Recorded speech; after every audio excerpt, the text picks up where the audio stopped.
ZJ, the lift kit finally came in, thank God, hallelujah. I've been talking about it for 6 months. So 4-inch lift, zone 4-inch lift is going on today.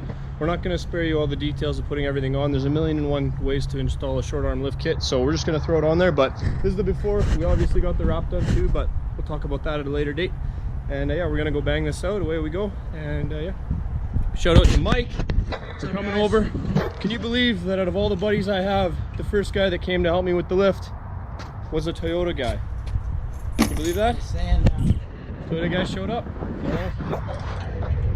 Stay tuned.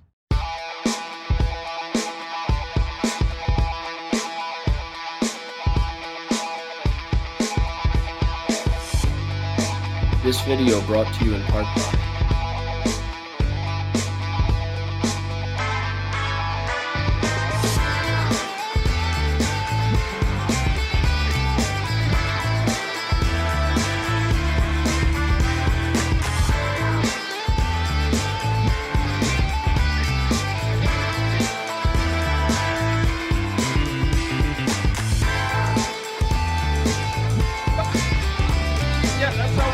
there anyway.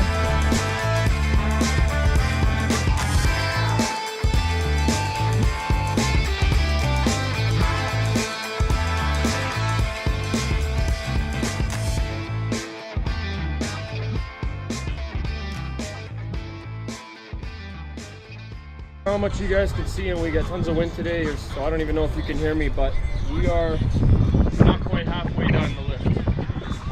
And the biggest issue was this piece of drag link, which didn't want to come out. So we're gonna pound that out and just keep going. So stay tuned.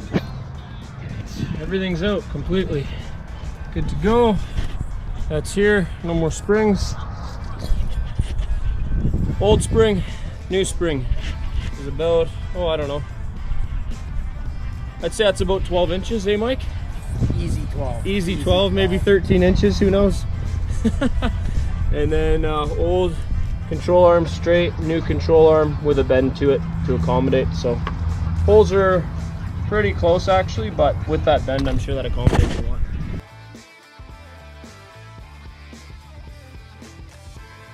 Okay, Faisal, Mike and I got defeated. What do you think? We gonna get it? Oh, we're gonna crush it, buddy. We're gonna crush it? All right. Positivity is key. Positivity is key.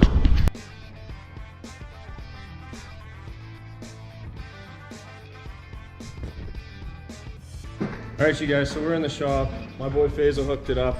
This little guy right here that was stuck, this is the upper part of the track bar. You can see where I tried drilling through this thing. I tried, you know, I drilled literally right through the top of that thing. I tried everything, but it was tapered, and it was right there is where it was stuck. So this guy was stuck in like that. And how did we get it out, Faisal? What did we use? Bam! Look at that thing. That's the tool right there. Air hammer? Air chisel. Air chisel. Air chisel. Hopes and dreams.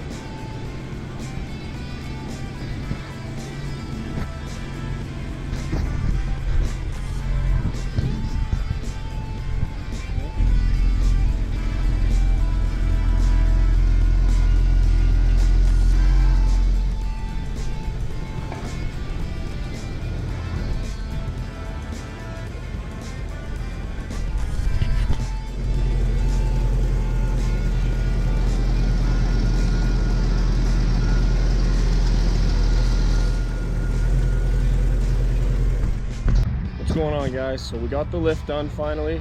Everything is in. A couple of snags that we ran into, mostly due to rust and stuff like that, but there were a couple other things that we had to do that wasn't necessarily outlined in the instructions. They market this as a bolt-in kit. So Zone Off-Road has a 4-inch, comes with it's supposed to be a 4-inch lift kit with the short arms, the new lower control arms, and that's it. You bolt it in, basic hand tools. The only thing that you need is some Torx T50 and T55 bits. It was a little more than that. We had to drill a hole so the existing front track bar doesn't get a bracket. It actually gets relocated and drilled to a new spot. So you do have to drill a couple holes there. You have to drill a couple holes for your sway bar link disconnects. You have to drill a couple holes for what else? The rear lower control, or sorry, yeah, the rear lower control arms, you actually have to drill out the existing brackets using some mounting plates. So you need a you are going to need a tool to do that as well. So we ran into that snag as well. I got super lucky. Big shout out to my buddy Faisal. He let me use his garage for the second half of the installation, where we finished up the front end and did the rear. He actually trailered the truck over there for me when I ran into some issues with some seized bolts, and we got to use his air hammer. So huge shout out to him. Thanks so much, man. As well as my buddy Mike. Thank you so much for coming over for a few nights after work and giving me a hand. That was a huge help, and wouldn't get it done without it. So thanks so much to the off-road community. Really appreciate that. That's one of the best parts of the sport. So a couple other things that we do need to still get done. So when we put the new relocate bolt in, it wasn't big enough, so we're still gonna have to work on that. The other thing that we still have to do is the rear bracket that's on there for the rear track bolt, or track bar, sorry. Apparently it shears off, so we're gonna run it first like this. We'll take it wheeling a couple of times and see if that rear bracket breaks off, but I've been told it could shear off, so we'll see what happens. We'll see how much Zone stands behind their product if that happens.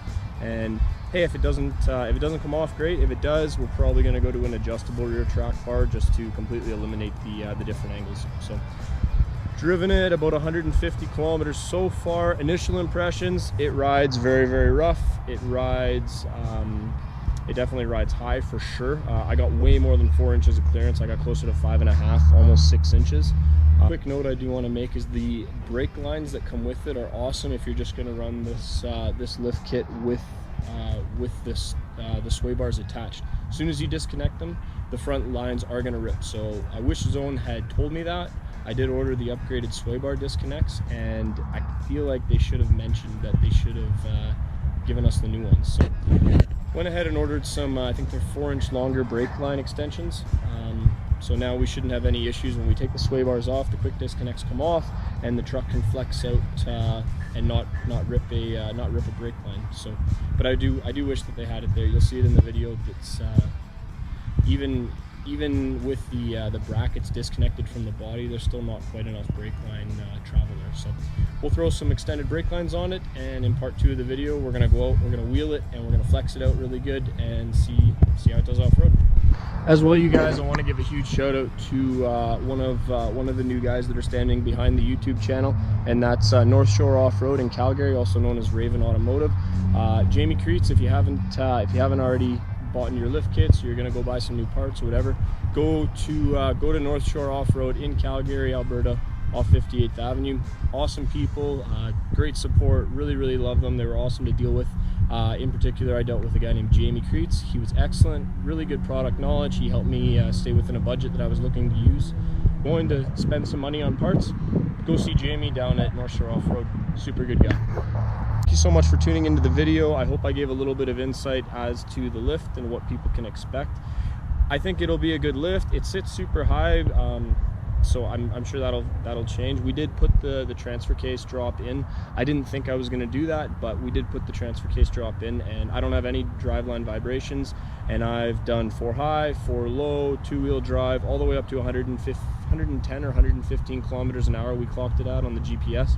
No vibrations, no nothing, so it does ride well from that standpoint, but it definitely does ride like a lifted Jeep now, and not as comfortable as it was before, which is to be expected. With a lift, it's always going to be a little rougher. So if you're looking to purchase the Zone 4-inch lift kit, make sure to tune into part 2 of this video, which is when we're actually going to go off-road with it and check out how it does off-road.